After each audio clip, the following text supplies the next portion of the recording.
brilliant, and very brave young man, Thomas Sankara. So just those two people.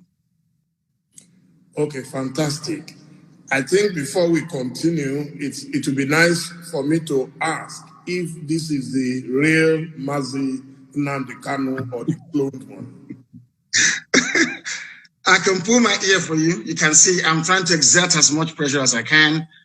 The clown in Asorok has 2 ears. I only have 1.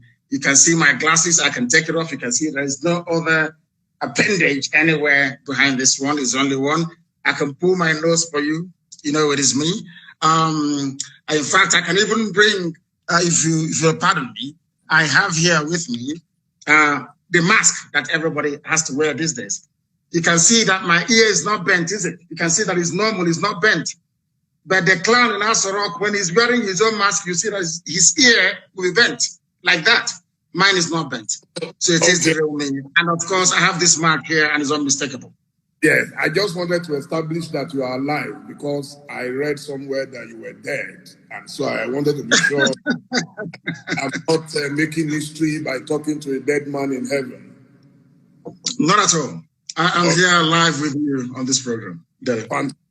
Fantastic. So could you tell me some of the books that you read that might have influenced you? I don't want to say radicalized you. I would say influenced you. Growing up was, as with most of my peers, is Chinua Achebe's Things Fall Apart. That is number 1. Because it's reminded us of who we are, where we are coming from, and where we should be heading to. So that very book was pivotal in shaping my understanding of my people and what needs to be done to rectify the damage that colonialism had done to our people. The second one, I would say, is Alex Haley's Roots. Again, in that very book, it reminded me or reinforced the need for the Republican zeal that burns in each and every Biafran, that we see ourselves as equal before any other race around the world, and our belief, cardinal belief, that all men are created equal before God. Given the heroic sacrifice those people made at Savannah in Georgia, in America, many, many centuries back. I also read Leon Uris's Exodus. It is about the Jewish Holocaust and the reestablishment of the State of Israel. Again, a very decent pointer towards where Biafra should be heading to. Those 3 books, Things Fall Apart, Alex Haley's Roots, and Leon Uris's Exodus. They're my 3 favorite books here. I've read a lot about your religious beliefs, but could you tell us about your faith? I worship the one true God in heaven that incidentally every religion on this earth believes, or should I say, worship as well. I believe I am a follower of Yeshua, Jesus Christ. I believe I worship where Jesus worshipped. I worship the same God that Jesus Christ worshipped. I praise the same God that Jesus Christ praised. And one of my favorite prayers actually was the prayer that Jesus prayed when he was asked to teach the disciples how to pray. And he said, "Our Father who art in heaven," which goes to confirm the supremacy of Almighty God in heaven, bar none, the name above all names. And it is exactly the religion of my forefathers. My ancestors worshipped God and God alone. We answer Wachuku. From the names we give our children, we glorify God. And if you go to my village right now, all you hear about Ikechuku or the Nakachuku, everything is about God. So I don't need to be tutored or to be told by anybody who God is, because God is ever present in our lives, and that is the God that I worship. Sometimes people tend to mistake it because the only modern interpretation of that very religion is Judaism. The only modern interpretation of this ancient religion is modern day Judaism. So that is why I tend to gravitate towards Judaism. But as I said, I am a follower of the teachings of Jesus Christ. But I am I practice Judaism in the main. I was privileged to meet the late Chief Chukwuemeka Odumego Ojukwu in his lifetime. In fact, Ovation had exclusive access to his wedding, to his wife, Lady Bianca. What was your relationship with him? Did you ever meet him? And did you draw inspiration whatsoever from him? Yes, he is our eternal leader. And that was the title that I gave to him in recognition of the very stellar work that he did, trying to save a people that didn't want to be saved. And also, I had come in contact with him in London. We invited himself, Peter Obi Chekwasokore, to come to London. That was in the year 2002, if I'm not mistaken. And I consider it an honor that where he stayed, the hotel he stayed in London, I paid for it. So I had sat with him on a few occasions and benefited from his immense counsel. The reason why we want to honor him by restoring Biafra. And only then will the whole world know in how much esteem we actually hold him. To us, he's an icon. To us, he's our Moses. To us, he is the forebearer. To us, he is everything. And Ojukwu to us, it means a whole lot more than people can ever imagine. And the few times that I sat with him and he spoke, he said a lot of things. In fact, the role that the British played during the war, he was the one that made me to actually realize what they did and the need for us to be very careful. The journalists that were interviewing him, especially from BBC, in their typewriters were, should I say, listening devices that were transmitting everything Ojukwu was saying all the way back to London. And that made it possible for them to sabotage that very effort, or should I say, to undermine it, especially what transpired at Aburi, that we now have the tapes and records of. So I sat with him and I discussed with him, and it was very, very informative, very, very fruitful. And I learned a lot from him, something that will continue to guide me as we proceed on this very important and critical journey towards the restoration of Biafra. Fantastic. Now we'll get to the area of my bazookas. Now it's time to fire a few bazookas at you. Go ahead. You've been seen by many as waging a war against your country, Nigeria, by seeking a Biafra nation. What led to your decision? First of all, Nigeria is not my country. I was born a Biafran. My birth certificate reads Biafra, and no one has ever changed that. The fact that I was at some point or the other in possession of a Nigerian passport does not actually confer upon me their citizenship. I saw the Nigerian passport as a mere travel document because my birth certificate issued at the time of my birth reads Biafra. Nobody of a sane mind will condone or accept what is happening in Nigeria. I believe that genuine attempts have been made in the past to try to remedy the wreck that Nigeria is today, but there was a palpable unwillingness on the part of the powers that be to do something about it. I detest suffering and pain. I hate to see people suffer. I hate to see people in pain. The only thing that propels me, the only thing that drives me towards this very agitation is not born out of hatred for anybody, but a desire to test freedom in our time. Nigeria was not constructed by a Yoruba man. If it were, I would have perhaps accepted. Nigeria was not created by a Fulani man. If that was the case, who knows, I may accept. Nigeria was not created by a Hausa man either. It wasn't created by a Nupe man. It wasn't created by a Gwari man, never created by a Jukun man. Nigeria was not created by an Ijaw man, not created by an Ibibio man. Nigeria was created by a white man and named by a white woman. The name Nigeria means awful, bad, evil. It means nigger, which is a swear word, is a slur in America. If a white person calls a black person nigger, they might end up in jail. then why should I answer a name that is abhorrent before God and before man? Nobody came from all these ethnic groups. They never got together to say, as from today on, it should be Nigeria. A white man determined. I cannot go to England and say to English people, I want to rename Liverpool. I want to give it another name. I'm sure they'll think I'm mentally, unstable and put me in jail.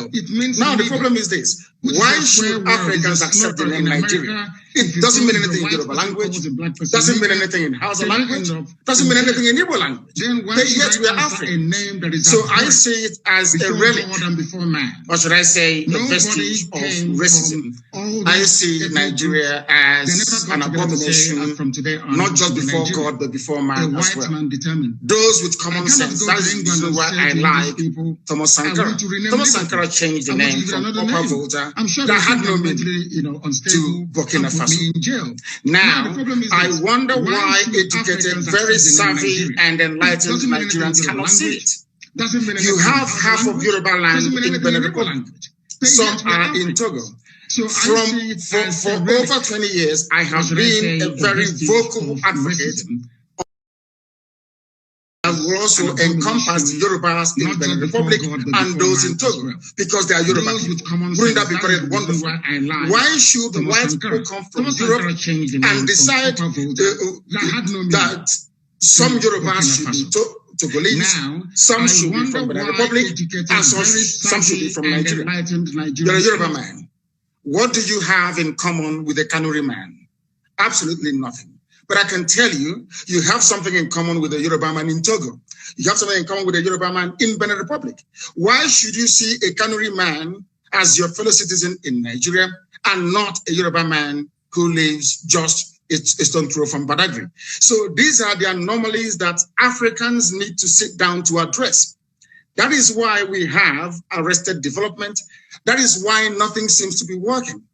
Because the convergence of these diverse value systems from the core Arewa North, from the West and from the East is making it impossible for Nigeria to function as a viable state. And that is a recognition that we must, at this very point in time, be able to address as educated people. Not that I hate Nigeria. I hate the name. I despise it with a passion. If you allow me, I wouldn't exist tomorrow morning.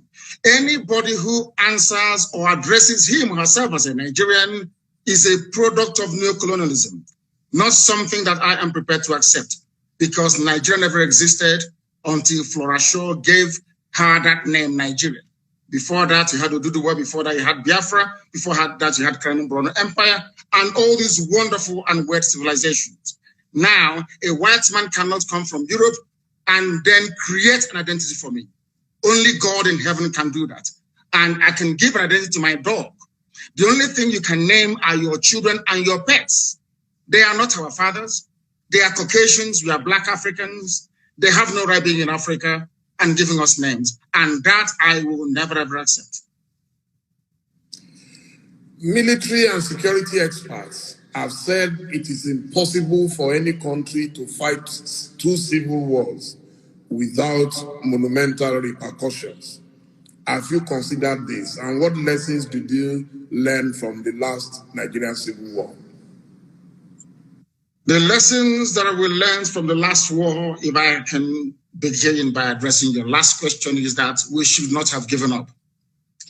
Even though we were overawed as a result of a global conspiracy of unprecedented proportions. Biafra-Nigeria war was the Third World War. Because in that war, if you leave Nigeria and Biafra alone, Biafra would defeat Nigeria anytime, any day. Pound for pound, Biafra would defeat Nigeria anytime, any day. And I make bold to say this. But Britain got involved. They imposed a no-fly zone over Biafra land. They imposed air, land, and sea blockade to stop us from getting food and arms. But they went behind the back of the world to negotiate with Russia to supply arms to go on. They even brought in Egyptian pilots to fly their planes for them. Nigeria has never won any war in its history. Ordinary Boko Haram, they are begging Niger, they are begging Chad, they are begging Cameroon to help them. They've never won any war. The only thing they specialize in doing is killing civilians, as they did at Lekki Tollgate. That's what they can do. Nigeria has never fought any war. An army is meant to go out to win territories for the country that it claims is coming from. The same way that Lugard led an expeditionary force to come to create Nigeria for the crown in Britain. Nigerian soldiers have not done that before. Anywhere they go, they're humiliated and they come back. So I wouldn't actually see, I wouldn't describe what transpired between 67 to 70 as a Biafra-Nigeria war. Is Biafra versus the whole world. The United States was ambivalent. They never actually, should I say, participated as they should. Britain was there running the whole show. They destroyed Aburi Accord, destroyed the agreement reached between Ojukwu and Gowon. They came back and they instigated a war. That was all they did. There was nothing. I wouldn't see it as a war. And I want to let Nigeria understand this. There is that tendency, that what I call the Fulani Janjaweedism, there is that tendency to intimidate, that tendency to terrorize, that tendency to subdue, overrule, and then conquer people. It is not going to happen in our time. They will try, but they will fail. The more they focus their attention in the East, the more the terrorists that they themselves bred in the North will overrun them there. So I am not in any way, shape, or form either phased or overawed. They will come again because it's in their nature, and this time around they'll be roundly defeated. Well, I think with due respect to our men and women of armed forces, I believe they are well rated. I visited them in Liberia. I visited them in Sierra Leone. In Liberia, we were controlling 10 out of 15 counties. In Sierra Leone, in fact, we actually lost one of our brigadiers, and the Sierra Leoneans are eternally grateful to us because, but for the support from Nigeria, both countries, I don't know what would have happened to them. In fact, at the time, Professor Adeniji was the head of UNANSI in Sierra Leone. I think it would be unfair to describe as military as weak. It is possible, yes, that they got support from somewhere else. Of course, there are allies.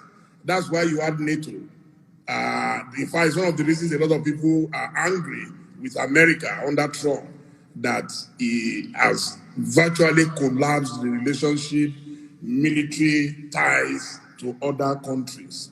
So I'll leave it at that. But then I want to go to the next question. The Igbos are obviously marginalized in the political configuration of Nigeria, but they have done extremely well globally in business, in sciences, in commerce, and so on. Won't they risk a lot of these spectacular achievements if you decide to go the way you want to go? I should have thought that your question should be along the line of, had those people been in Nigeria, don't you think that Nigeria would be a better place? For instance, but it's never happened and will never happen for the following reasons: resentment, envy, and the need for the Fulani Janjaweed Caliphate to dumb down the standard of excellence so that everybody can become an Alumajiri. That's exactly what I have done. I am not shocked nor surprised that we are recording not just, Igbo people or Biafrans, but Yorubas are doing the same thing as well all over the place. It's there. What I then want to ask people is this: why is it that we cannot wake up one morning and hear that there is one Fulani mathematician in Florida doing very well, maybe working for NASA? Why is it that we have not woken up one morning to hear there is one Fulani man or woman voted in as a mayor or as a parliamentarian somewhere in Europe? It will never ever happen, because that is not their orientation. That is not how they were brought up to see society.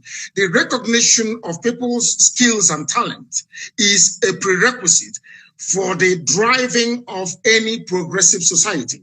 That hasn't happened in Nigeria, because if you're not from the North, may God help you. Why is Nigeria suffering today?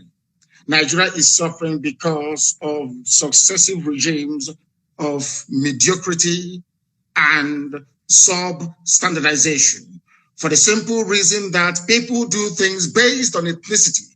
People want to protect their tribe. Even if they're performing very badly, they want their tribe to become preeminent.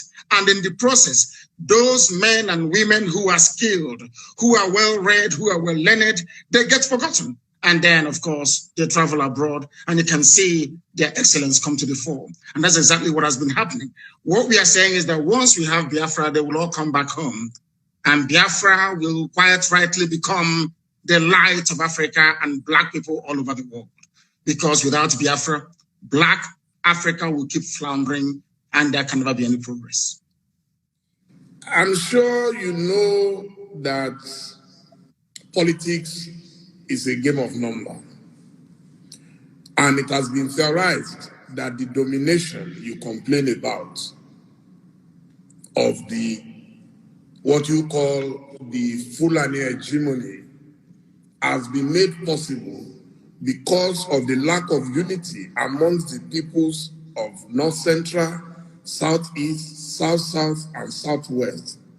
And that if they unite, they will be able to end the perpetual dominance of the so-called Northern oligarchy. Do you agree?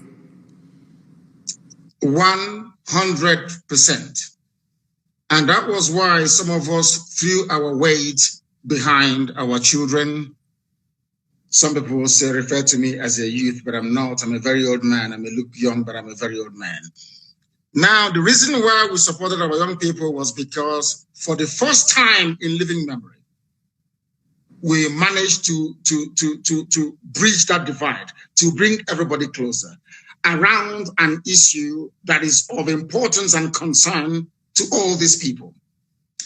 Were you not surprised when, following what transpired on the 20th of this very month, the same people that have failed and will continue to fail, the same leadership structure, or should I say the same cozy boys club that they formed, if your father is passing on, he will hand you over to the next buffoon to groom you in this politics of mediocrity that you find in Nigeria.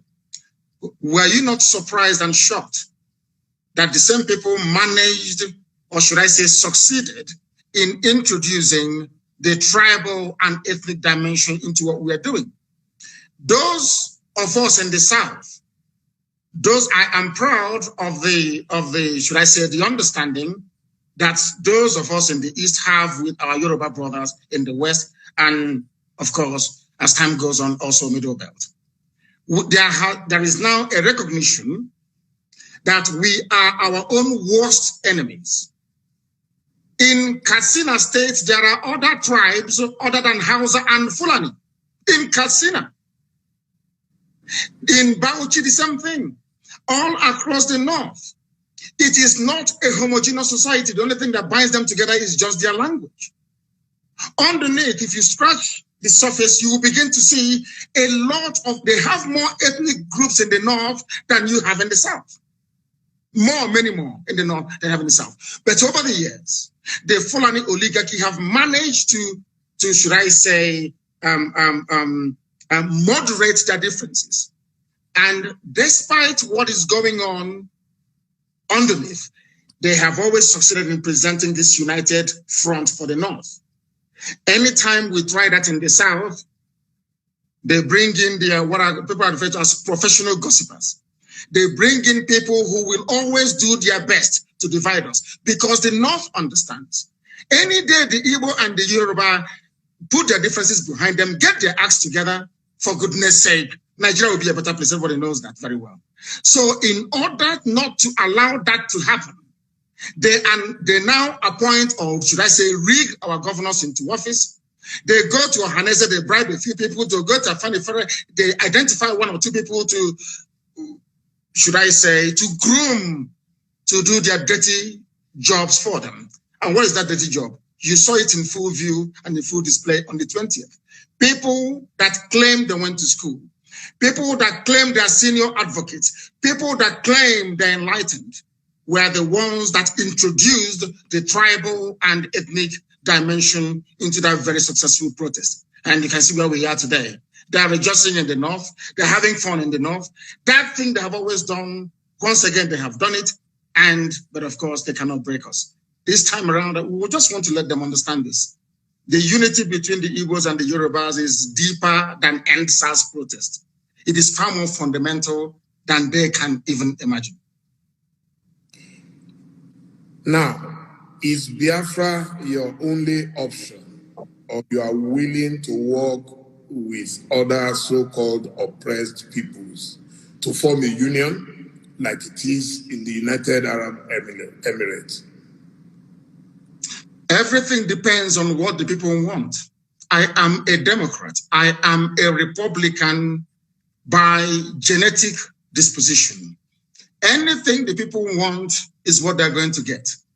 My dream and my mission is Biafra. Let's say during a referendum, people decide we want to be, yes, Biafra is good. We can answer Biafra within a union that comprises of Middle Belt, of Oduduwa and Biafra with a new name. Who am I to say no? I'm a Democrat. Whatever the majority decides is what I'm going to do. But as for us, we are pursuing Biafra. And I will also help the Oduduwa people to pursue the Oduduwa Republic. I will help the Middle Belt to do the same. But one thing is paramount. Should our people decide at a referendum or plebiscite to say, we want to maintain a semblance of union with Oduduwa and the Middle Belt, who am I to say no? I am a Democrat and I will go with it. But my primary concern now is the restoration of Biafra. An audio surfaced recently, I think about 2 weeks ago. It was sent to me by a family member, in which your voice, we heard your voice, directing your operatives to hit certain targets in Lagos. What led to this in a state that has really embraced the Igbo people of Southeast and South extractions? If that was your voice, do you regret the action, and are you willing to apologize for it? It is my voice, but what I said was cut and joined together to suit the very message or narrative that our detractors were, should I say, determined to peddle. If you listen to the whole broadcast that I made, you will find out that that very audio that those people, those charlatans put out there in the public domain is not exactly what I intended. But I have said this before and allow me to repeat. If by making the pronouncement that I made on that very day that I was misunderstood, or that the true intentions of what I was wishing or willing to convey was somehow misconstrued, then I apologize for it. Because I believe that it is very, very important that we understand this. I wouldn't want to do anything, either knowingly or unknowingly, to inflame passions in the West. I wouldn't wish to do anything that would cause my Yoruba brothers and sisters alike to think, should I say, to become jittery about what our true intentions are. You made reference to your operatives. I was addressing Nigerian youths right across Nigeria, not just in Lagos. And given the heat of the moment, people were being massacred. I'm not sure that most of those commentators and apologists for Asorok have had their homes invaded before. When Fela speaks, you can hear the way that Fela speaks all the time about Nigeria Army and Nigeria Police. Why? Because Fela was a witness when his house was invaded and the mother died as a result of it. There's something happened to me. As a result of Nigeria military invasion of my house, my father is dead and my mother is dead as well. So when people like us with a first-hand experience of the brutality of a very primitive security architecture in a country as backward as Nigeria, you can then begin to appreciate where we're coming from. If I spoke out of turn, if people who listened to what I said misunderstood the true intentions behind the words that I uttered that night, then I do unreservedly apologize, because Nobody can divide the Yorubas and the Igbos anymore. It's not going to happen. They will try, but they will not succeed. That I can assure them. What is of concern to us is that those responsible for the slaughter of those people are held responsible. The same way, I hasten to add, that those who are responsible for the murder that we get ordered today going on in Obibo will be held accountable. They will and must be held accountable. I do apologize if I offended anyone, but no offense was intended in the first place. I gave an order to Nigerian youths right across the board to do what they did because the Nigerian state is evil. They believe in killing their own children. They believe in suppressing free speech. They believe in breaking up peaceful assembly with the use of force. That type of nonsense must come to an end. And they must be taught a lesson, and that was exactly what we did.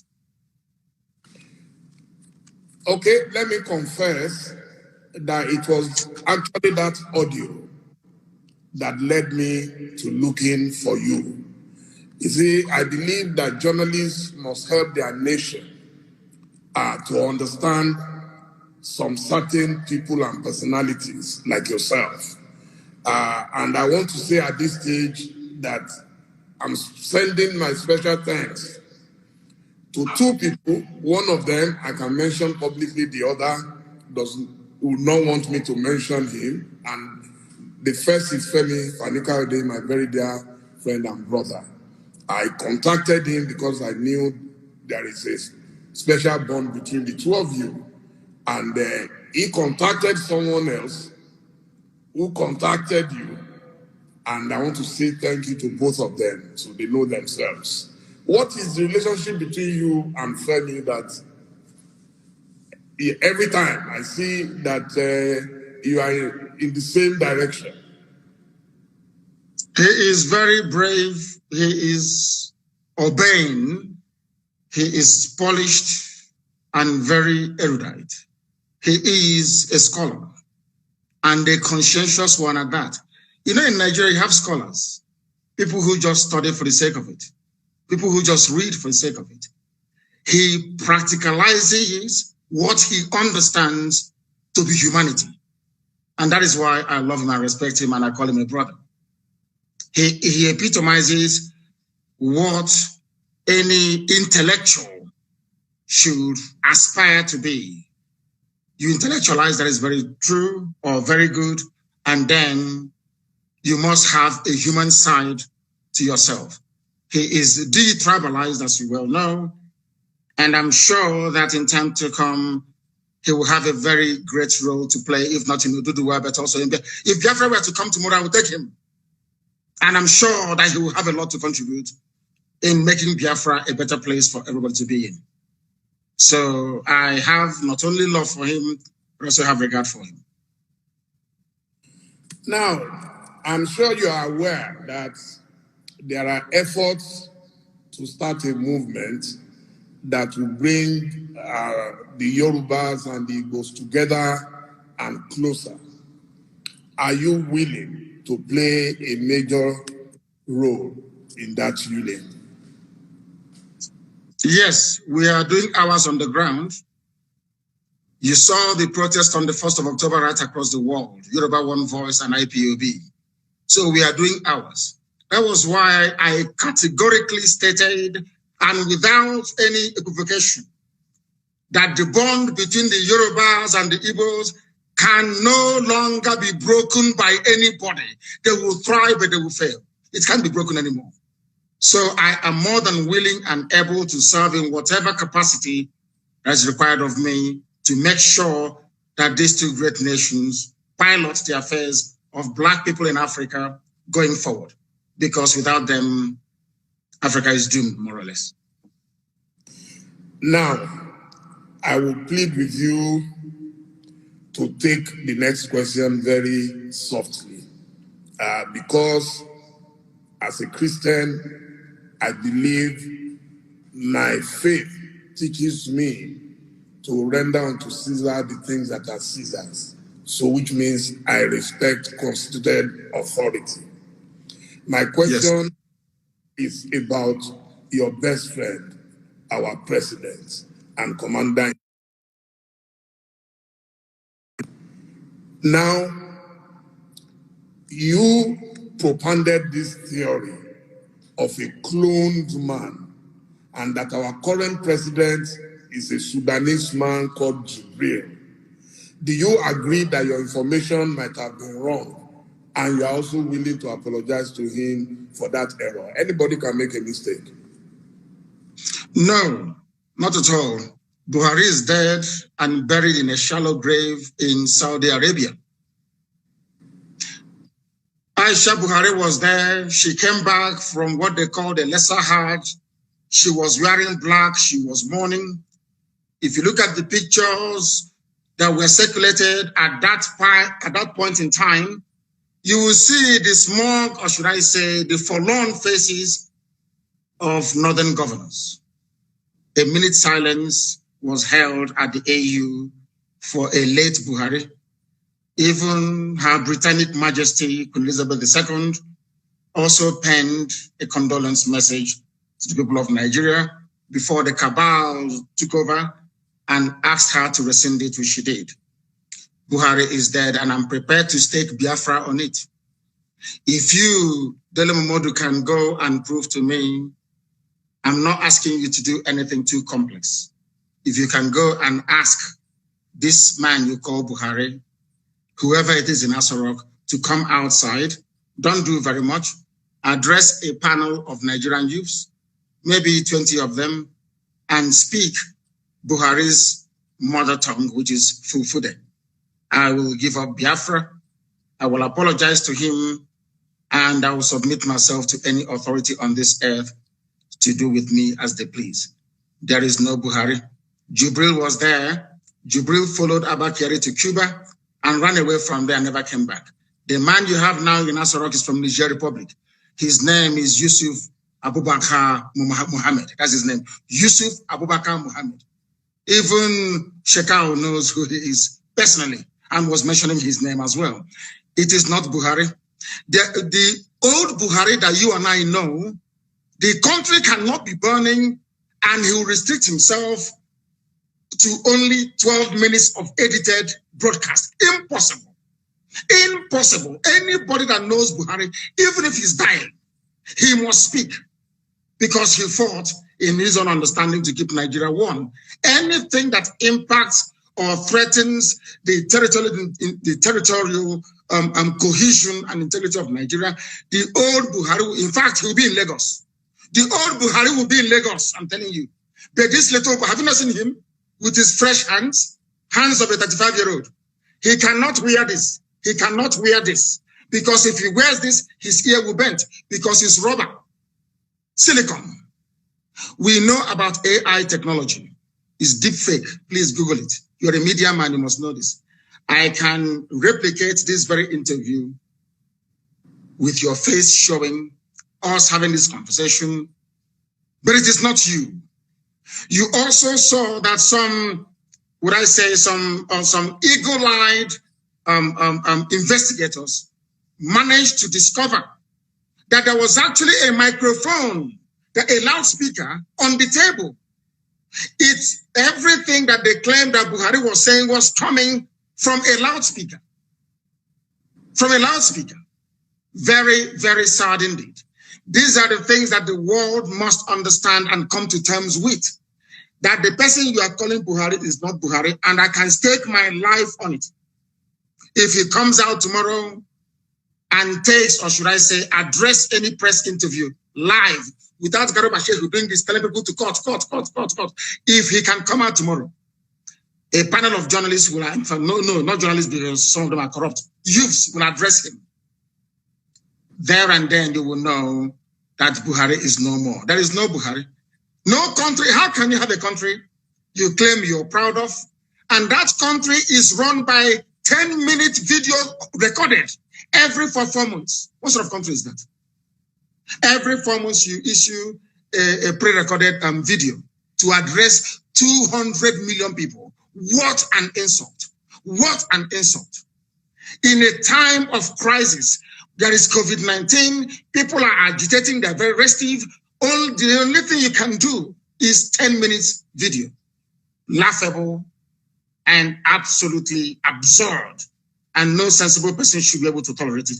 Buhari is dead, and I stake my life on it. Please don't stake your life on it, because I am very, very convinced that he is alive.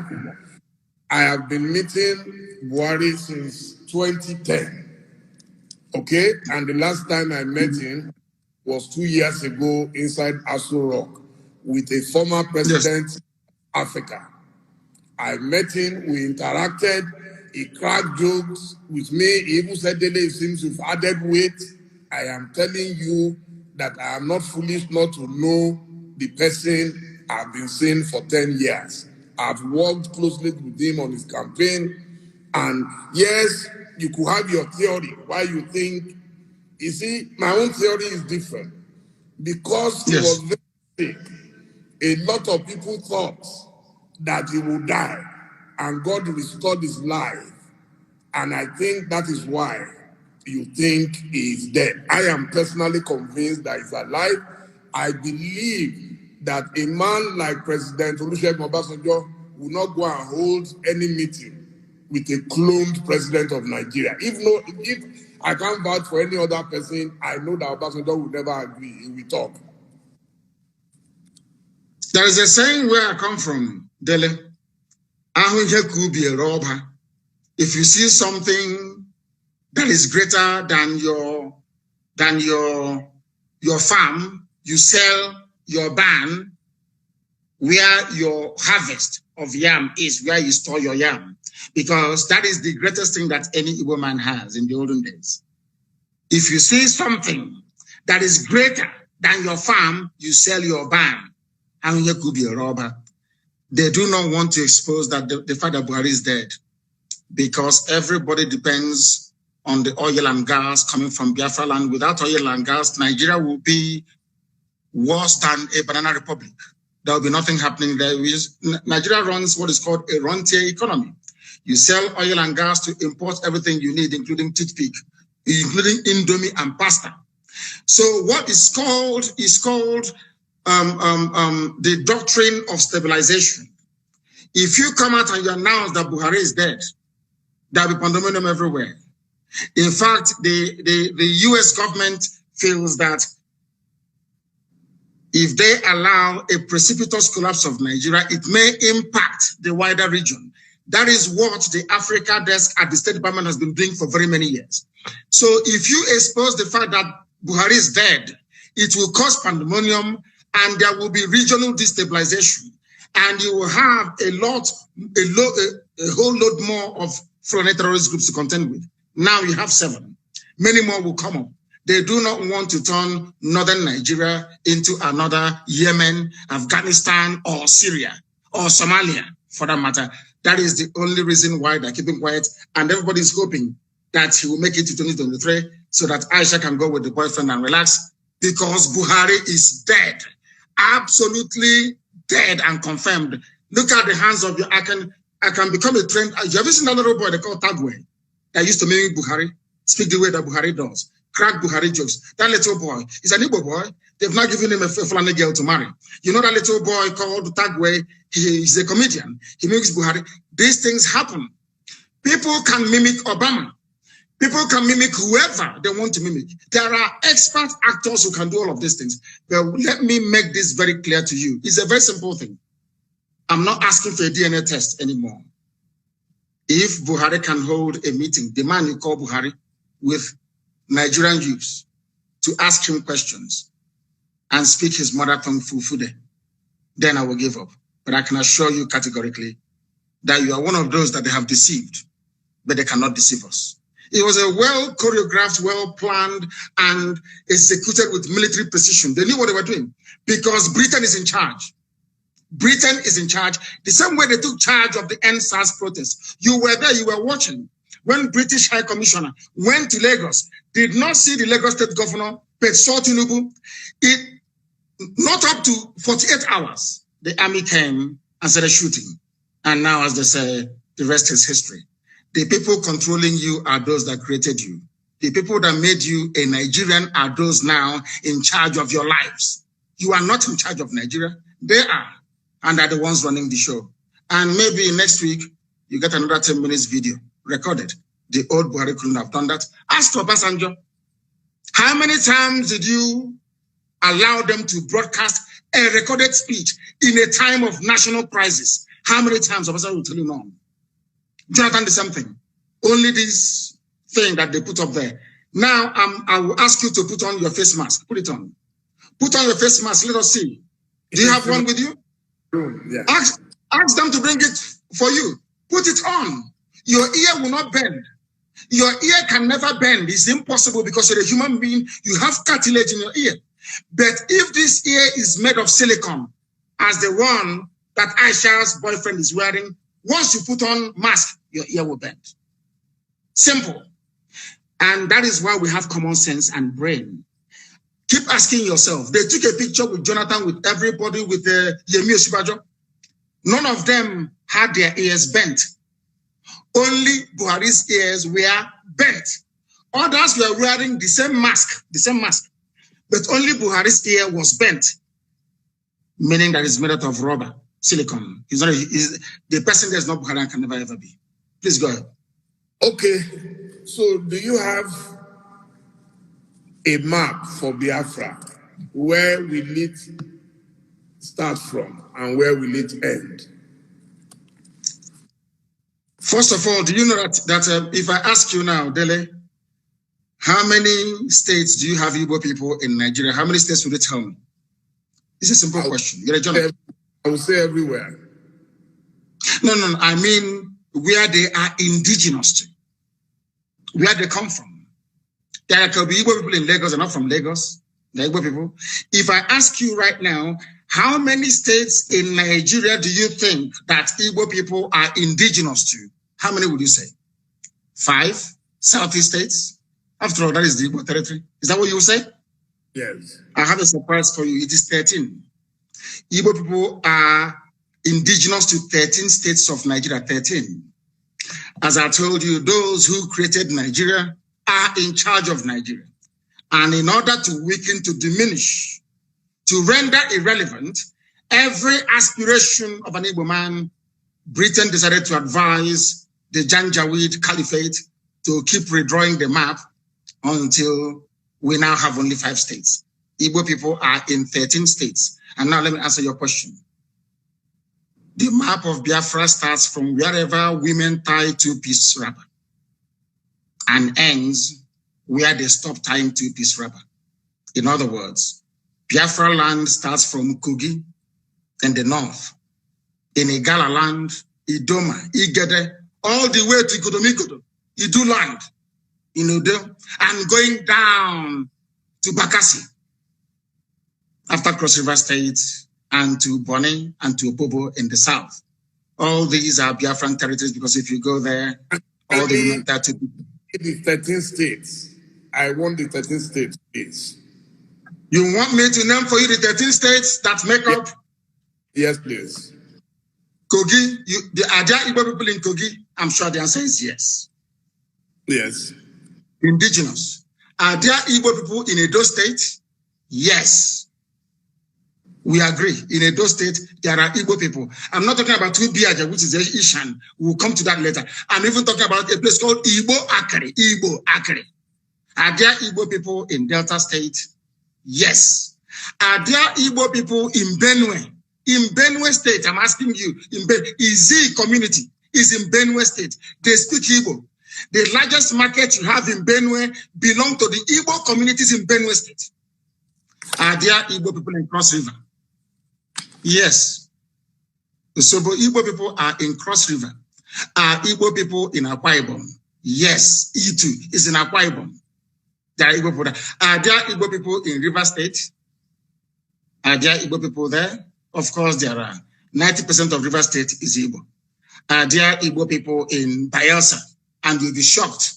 YES is the answer. There are Igbo-speaking people inside Bayelsa itself till tomorrow morning. The same way you have Igbo people in Ondo. Are there Igbo people in all the 5? I've counted for you the 6 states that make up the so-called South-South.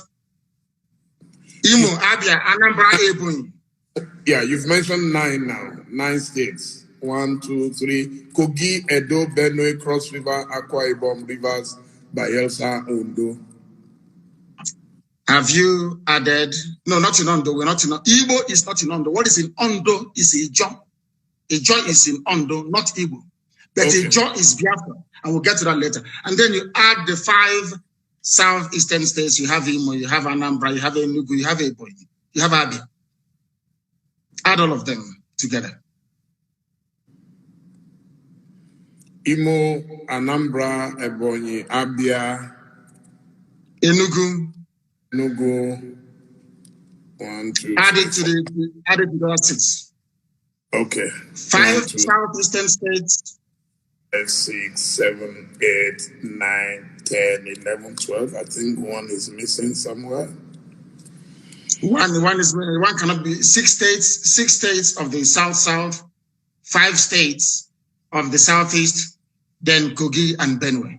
And then you get 13. In all these places, you have, I'm not telling you about where they are trading, where they are doing business. People from there are Igbo. They are indigenous. And you think Kogi would agree to go with Biafra?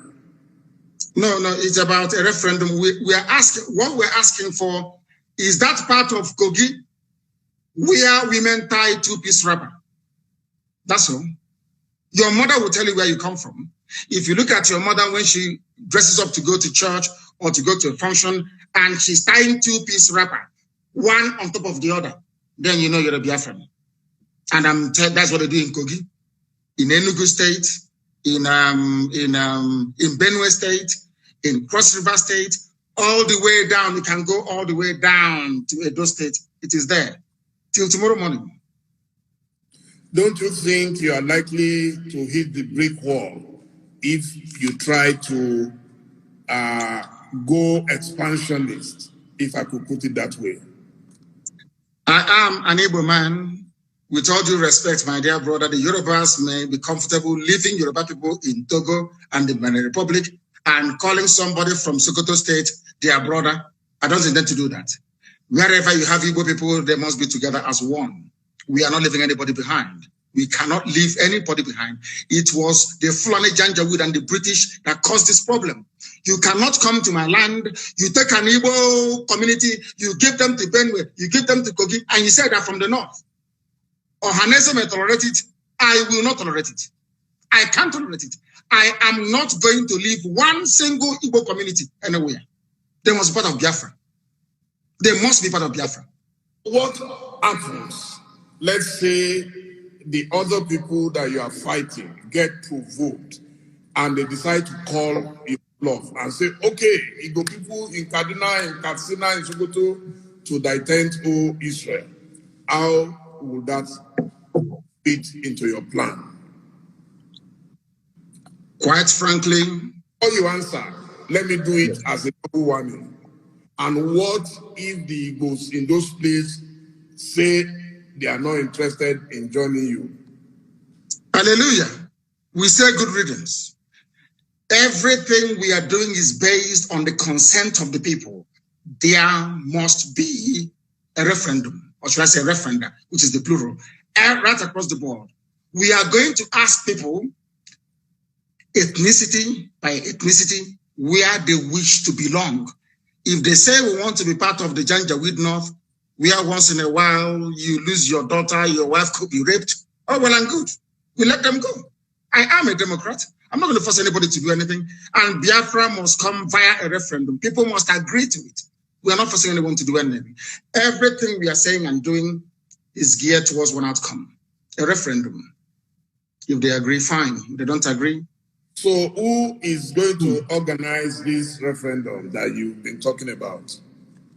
The United Nations will have to organize it at the right time. They will. If it is not organized, what is your plan B? We continue with civil unrest and civil disobedience, boycott of elections. As one of our great heroes said, we will boycott all boycottables until we get what we want. The British never wanted to leave Africa, but they did. Russia never wanted the Soviet Union to break up, but it did. Serbia never wanted Yugoslavia to break up, but it did. Sudan never wanted South Sudan. They never wanted South Sudan to be free. They're free today. Ethiopia never wanted, excuse me, Eritrea to be free, but today Eritrea is free. So that tells you all you need to know. It is not in their hands because you know what? Power belongs to the people. Anything we want is what we're going to get. Once again, I want to ask this. Do you think this dream is realizable without a war? And are you prepared to fight another war? This dream can be realized without a war. And let me put it this way, as soon as the people, the various ethnic groups in Nigeria realize what Nigeria means to each and every ethnic group, they will subscribe to our position. So it is realizable without a war. Before the white man came, let me ask you this, because it's an interview, which means you can ask me questions and I can ask you. Before the white man came, was there any Nigeria? Before the white man came, did Nigeria exist? It's a simple question that I'm asking you. Dele, did Nigeria exist before? It didn't, no. It didn't exist.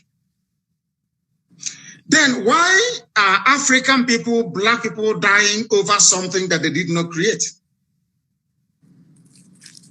Did any Yoruba man create Nigeria? The answer is no. No Igbo man created Nigeria. No Hausa man did. No Fulani man did. No Kanuri man did. No Jukun man did. When you come to Nigeria, it's always a debate about it is our turn. It is our turn. It is our turn to rule. Now, there are over 250 main ethnic groups in Nigeria. If you keep rotating the presidency every 8 years to each and every ethnic group, times 8 by 250, how many years are you going to get? So some people will die many times over. They will reincarnate many times over. The presidency hasn't come to them. Nigeria is a joke and an absolute mess. It was not created by black people. Therefore, it cannot be sustained by black people. I want to see an Africa where a Yoruba nation, a Yoruba mega nation extends from Togo all the way to Edo State. That's what I want. Because that is authentic Africa. I don't know why Africans are so beholden to something that is alien to them. Are you a white man? The looker that created Nigeria is a white man. What are you doing as an African defending something that a white man created out of, should I say, a racist intent?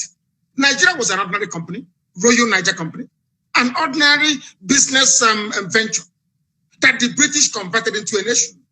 And Africans are killing themselves, trying to maintain something that a white man created. Sometimes I wonder what type of God made African people. I don't understand it. And that is why you have this neo-colonialism. That is why the British High Commissioner had to go to Tinubu to ask him, how do you end this protest? Because if this protest continues, you're jeopardizing our oil. Nnamdi Kanu can use it as an advantage to go and get Biafra. They asked the army to go in and kill people. You people are being ruled by your colonial masters. Your fate is not in your hand. You're in a country that is 60 years old, so to speak. There is no electricity. If I am a Nigerian, I can't come out and say I'm a Nigerian. I'll be ashamed of myself. For 60 years, you have no electricity. For 60 years, no good roads. For 60 years, no good schools. For 60 years, your politicians are traveling abroad for medical treatment. I ask you, what is there to be proud of about Nigeria? Name one thing you can be proud of. Name one thing. It's a question I'm asking you, Dele. Tell me one thing you can be proud of in Nigeria. Nigerians are amongst the brightest people in the world, including the Igbo people, of which you are one. You're a very brilliant man. That is Nigeria in your DNA. I was born a Biafran, not a Nigerian. Nigeria is a historical mistake. Was there a birth certificate at that time that wrote Biafra on it? Of course, yes. You want me to show you? I'll show it to you. I can email it to you. It's not here with me right now. I can email it to you. My person is Biafra. I don't mind. I will email it to you. So you see, what I'm asking is, if Nigeria never existed until the white man came, why are you, as a black African man, defending it? What's a white man created? Why? When you have Yorubas in Benin Republic, Yoruba is in Togo, they speak your language, they eat your food, they dress the same way you do, you have the same culture, the same value system, the same orientation, and I'm asking you, and the white man came from Europe and said, oh, you are Yoruba from Togo, you speak French. You're Yoruba from Benin Republic, you're going to speak French. But you're Yoruba from Nigeria, you speak English. Are people not perturbed by that? That level of dehumanization, that level of subjugation. You see, the one thing that shocks me about Africa and their class of intellectuals is the fact that they are willing to swallow hook, line, and sinker anything the colonial master gives to them. And I've asked you this very question. Can you go to Europe and create a country as a black man? The answer is no. Then why must you accept what a white man is doing in Africa? Do you see why we are poor and very backwards? Do you see why Nigeria can never have 24 hours of electricity? Never, ever, ever, ever. Because the foundation is faulty. The orientation of Fulani Janja, people were protesting SARS killings in the South. Fulani people in the North were busy having fun and laughing and smiling. And you want to be in the same country with them. Your value system, your reasoning, your understanding, your orientation can never, ever be the same. Never be the same. Why did Britain leave the EU? Then I'm asking you, are they not Christians? Are they not Democrats? Don't they believe in free trade and voting people in and voting them out? But then why did Britain leave the EU? Why? The same Britain that left the EU is asking me not to leave Nigeria. Nigeria that is only 100 years old. Your grandfather was not a Nigerian. Was not. So why must you throw away the history of your family, the rich history of Yoruba people? Because a white man called the place Nigeria. Why must you do that? Why? Can I go to England and name them and name them Albania and say all your history is now gone? We are doing our ancestors a disservice. And let me tell you why Black Africa cannot go forward. Some people, not you, some people accepted this nonsensical balkanization of Africa with their useless flag independence. And your ancestors are in the grave. Your ancestors that existed before the white man was born, they're in the grave. You jettison their history and their identity. You banish it, you denigrate it, you insult them by accepting this garbage called Nigeria, and you want them to be happy with you. That is why no Black African country can see development. No Black, you see South Africa. When whites were running South Africa, everything was good. Now Blacks took over. Look at what is happening. Because even the land of Africa itself is angry with us. We went to school for a reason. The reason why you go to school is to question certain things. And the question is this: why is it that you, as an African, you're willing to kill, to die for something a white man created when they cannot do the same thing for you? You see how they are not equal to us. You see why they are always better than us. And nobody can tell me with any ounce of conviction or justification the reason why Yoruba people should be in Togo, in Benin, and in Nigeria. Why can't they be in one country, the same way that the English people are in one country in England? Or should I say in the UK? These are the things that we must ask ourselves. Okay, thank you so much. Thank you, Mazi, Nnamdi Kanu. I mean, you are very passionate about your beliefs. Nobody can take that away from you. So now we get to the stage where I already jotted down some questions from members of the public. The first is that you hold a dual nationality. So they are saying you have a choice, you have an option. What about those who have nowhere to go? The reason why you're interviewing me today is because I got lucky. My parents didn't get lucky. People who were in my house did not get lucky that very day, they died. my dog also died. Jack, they killed my dog. Now, listen very carefully. People don't understand. There is a level of flippancy in Africa, and should I say, we don't interrogate any concept or phenomenon with a great degree of sincerity. Why do I have a Nigerian passport? The same way that Awolowo, Chief Obafemi Awolowo, held onto a British travel document. Did that stop Awolowo from fighting for Nigeria to be independent? I'm asking you a simple question. Did that stop him? Awolowo went to Glasgow to study. Document. Exactly. He traveled abroad. Awolowo traveled abroad to study.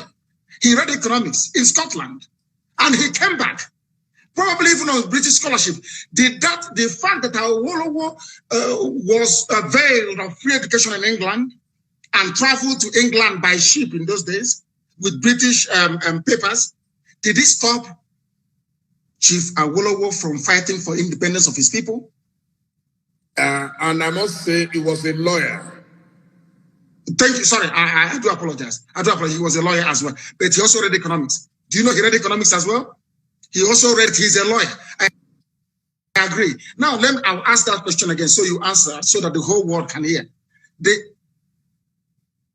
Yes, the fact that Awolowo went to England and studied, or let me say Britain and studied, United Kingdom, came back, became a lawyer and an economist. Did that stop Chief Awolowo from campaigning for independence from Britain? I don't know if you can hear me. Can you hear me? Hearing you, yeah. I understand your logic, yeah. Now, the same thing with Dr. Nnamdi Azikiwe. He traveled to the US. He studied. He traveled to the US with British papers. As somebody traveling from a British colony, he went to the US and he read, and he came back. And a Yoruba man, incidentally, let me tell you why they don't want Yorubas and the Igbos to be. A Yoruba man identified the talent in Nnamdi Azikiwe and appointed him the secretary of NCS. That Yoruba man is Herbert Macaulay, a Yoruba man. And Zeke fought with the likes of Awolowo until Nigeria became free. Why didn't they say, in those days they were very intelligent? Nobody said to Zeke, you went to England for free. You studied, you have their passport. Now you're fighting and saying they should go. Because in those days, our fathers, they had brain. I'm sorry to say this generation, I don't know what's wrong with them. Is a social media indomie generation. And I hope that after this evening, they will become, should I say, more enlightened as to the issues. I no longer hold dual nationality. I used to have dual nationality for convenience sake, just to travel out of Nigeria, not for anything. And my hatred for Nigeria didn't start today. I've always hated Nigeria. It's a very useless place. Only a fool can say, I am a proud Nigerian. There's something to be proud of. Absolutely nothing. You have nothing. Individually, you're brilliant. The Ngozi Okonjo-Iwealas of this world, our brother who is at Africa Development Bank, very smart and very brainy, yes, as an individual, but collectively as a group, the most useless 200 million people in the whole world. Nothing is coming out of nothing, absolutely nothing. Absolutely nothing. So how can I be a proud Nigerian? Ordinary light you don't have. No, simple light you don't have. How can I be a proud Nigerian? Thank you very much. Now, your governors have virtually rejected Biafra. Those are the most senior representatives of the people. So this person is asking, how do you want to deal with that situation? How many governors do we have per state? One I think governor, it's one, isn't it? One governor per state, yes. But they and control, in a democracy, they control yes. How many, during election, how many times does the governor vote? Once. Okay. So the people will decide, not a governor. We are not Fulani Janjaweed. We don't have feudal lords in our land. We are Democrats or Republicans. You have only one vote. Only one vote. One governor, one vote. People may dissent, they're entitled to their opinion. One governor, one vote during the plebiscite or referendum. And there is nothing they can do about it. The majority says they want Biafra. So the views of the governor, of course, may be taken into consideration, but it doesn't count because they are in the minority. We are not Kanu people. Someone has asked, how are you funded? We are the largest movement on the face of this very planet Earth. IPOB, Indigenous People of Biafra, we're all over the world. And our people are very, very generous. They fund us. No politician, no millionaire, no billionaire, nobody. Ordinary people in the diaspora and people at home. They fund this well-oiled machine all over the world. That is why we are formidable. We owe it to them. We don't have any godfathers. That is why I speak the way I do. If there's anybody who can say they are funding us, come out and say it. Nobody does. Ordinary people do. Because everybody wants freedom. Someone is asking, if you say you are asking for a referendum, how come you sometimes apply force, the use of force and coercion? That is the only thing the Fulani Janja would understand. Nigeria is a rogue creation. Nigeria is where vandals and bandits abound in political office. Nigeria is not a civilized society and can never ever be. You saw the way they were behaving. You give rice to a governor to give to people, the governor will steal it and keep it. Palliative that he did not buy. The only language they understand is by breaking into those warehouses and taking what belongs to you. The criminals and the hoodlums here are the governors, not the people who are hungry. I don't know why in Africa we always want to turn the narrative upside down. So you're telling me that Fulani can come to my place and rape my mother, abduct my sister, and I'll be clapping and praying and doing hallelujah and doing prayer and fasting. Nnamdi Kanu is not like that. We hunt them down, we pursue them, we catch them, and we deal with them. As simple as that. If people can tolerate that type of rubbish, we can't take it. Never, ever, ever. Never. You said you're a Democrat. Yes. Does democracy allow the use of brute force? Is Nigeria not a democracy? But they were in Lekki shooting people that their constitution says should not be shot. People praying and singing national anthem, we are shot. A constitutionally granted right. The state of Nigeria violated it. They are the ones that brought violence, not us. As they say, those of them that make peaceful revolution impossible, they make violent revolution impossible. They make it possible, rather. Those are the words of John F. Kennedy, not mine.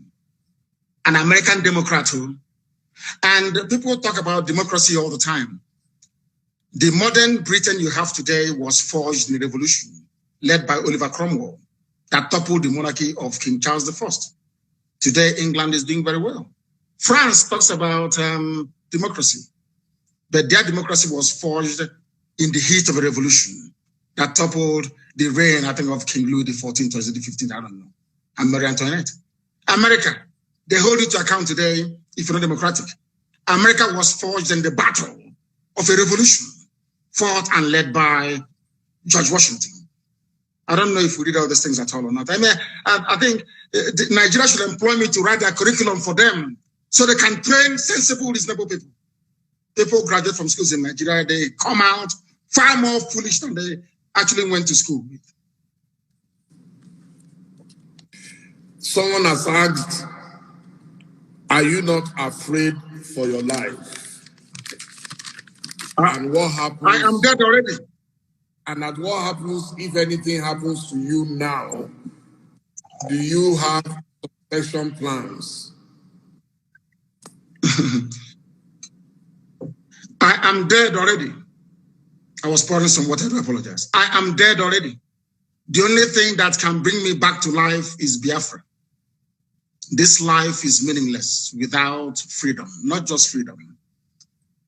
As I said before, I traveled to England to study for a reason and for a purpose. You cannot tell me that in England, they have gas piped all the way from the Scottish gas fields. There is 24 hours a day electricity. There is gas. If you're homeless or if you're unemployed, the government can give you what is called housing benefit. You can pay your rent and live in a decent home. They also give you money to feed as well. If I cannot do those things for my people, then my life is meaningless. So as I am right now, I'm already dead. I'm only waiting for Biafra to revive me and to resuscitate me. And I feel and I do pray that most other Africans should feel the way that I do. Because Africa is a failure because we fail to address the core and the key issues affecting our lives. We intend to change that. And by the grace of God Almighty in heaven, we shall be successful. My life doesn't matter anymore. What matters is Biafra. Everything else is irrelevant. And the zoo government, they know it. Everything is irrelevant. The only thing that matters to me, God is my witness, is Biafra, nothing more. I'm not doing anything. I don't have a car. I have nothing. The only promise I said to God is, give me Biafra, that's all. I don't want anything else. What am I doing with money? What am I doing with cars? I don't need them. But Biafra I do need. Now, someone says, if you disagree so vehemently with the English people for what you believe they've done in Nigeria, how come you accept their protection? They are not protecting me. I'm sure if they have a chance to kill me, they will kill me. They're not protecting me. The only people that ever protected me was the state of Israel. Nobody else has ever protected me. Only Israel did. So if they have a chance to kill me, they'll kill me. What protection is the person talking about? I said it before. Chief Obafemi Awolowo went to UK to study. Chief Obafemi Awolowo, because there's one good thing about the UK. If you study there, your eyes will open. You see how vocal and vociferous the protest in London was.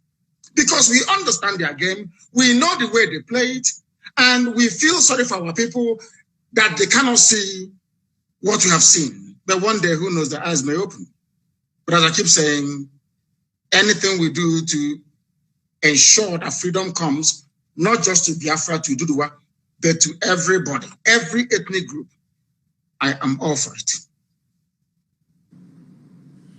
So could you tell me a bit about your project, the Radio Biafra? Radio Biafra of the Radio Freedom under Abacha. So I know a bit about pirate radios. So that's why I'm asking. It's not a pirate radio. It's not pirate. Radio Biafra is registered in England. It's not a pirate radio. It is actually registered. It's not a pirate radio. That was the argument they were making before. And when they asked the UK to shut down Radio Biafra, UK told them we can't. It's a legitimate business. You know, it's a legitimate concern in the UK, so we can't shut it down. So it's not pirate. And we build our own transmitters. I don't know if you know that. The FM that you listen to in Lagos, if you're in Lagos right now, if you hear my voice tomorrow morning or the voice of any of the presenters tonight, we built ourselves. And I believe in encouraging ingenuity. Everything we have, we built ourselves. Because, of course, God is with us. And our mission and cause is noble. That is the history of Radio Biafra, and we keep expanding. And I do hope that before this month runs out, which is just a few days away, that Radio Biafra will be in Katsina broadcasting in Daura. Radio Biafra will be in Daura broadcasting. And they will complain, but they can't do anything about it because we are far ahead of them. What are you doing in Daura when you said Buhari is not there? So what will you be doing in Daura? No, they challenged us. Their MDC challenged us. They said they're going to buy equipment worth, 700 million to disrupt what we are doing. So in response, I said, I'll put a radio inside Daura and I'm going to do it. I will. There'll be FM in Daura very soon. So you cannot be jammed. Who can jam it? Who is the person who can jam it? This is the technology from Biafra and you cannot do anything about it. That is why the Katuna line is running helter-skelter to stop Biafra, because they know that once Biafra comes, maybe an African country can now put a man on the moon. They don't want that because they know what we can do. And I'm saying it out in the open. They should try all they can to stop us. They cannot stop us. Eventually, we're going to win. Because this is God's project, not man's project. It's God that said Biafra must come. Not man. On this note, I must say a big thank you to you for a very, very elucidating session. And I am definitely educated about you. I may disagree with you on a number of things, but a lot of people didn't want this interview to take place. I told them, I hate censorship. I was a victim of censorship. Everybody must talk. If you don't talk, nobody will know why you do the things you do. And those who disagree with you must still get to know more about you. And I must say, I am very, very grateful that you agreed to speak to me. And I hope very soon again, when we have cause to speak to you, at least now we've established this contact.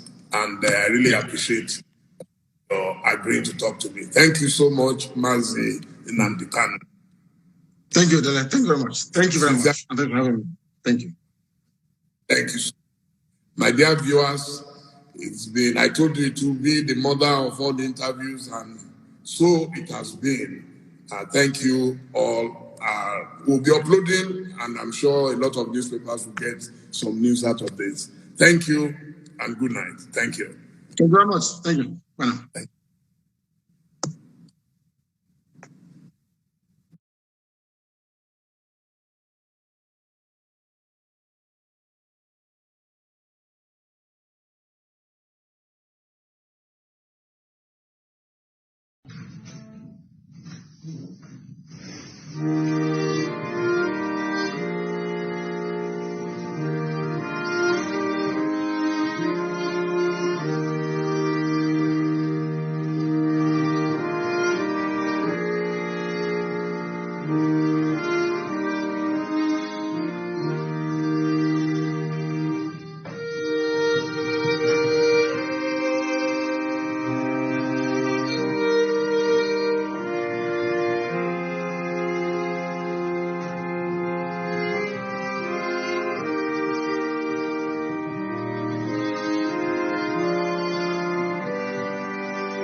Another Savior. Holy, holy, holy, holy,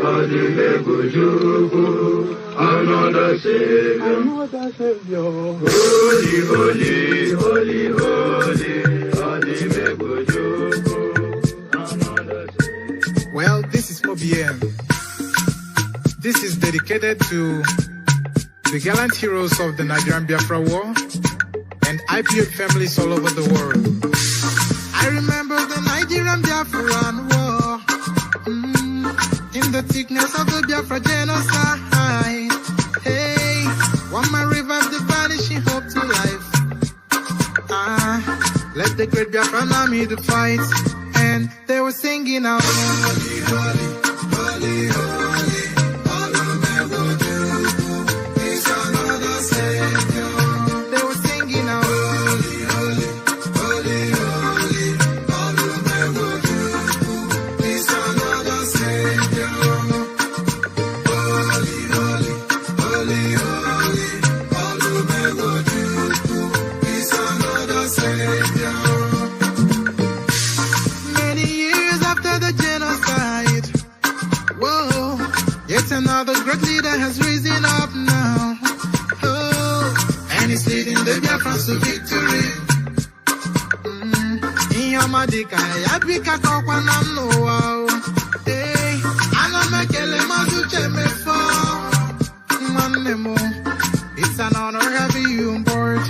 When I'm singing along, holy, holy, holy, holy, Nnamdi Kanu is another savior. Sing along, holy, holy, holy, holy, Nnamdi Kanu is another savior. When I sing along, holy, holy, holy, holy, holy, holy, holy, holy, is another savior. Getting moving right and getting moving faster now. Holy,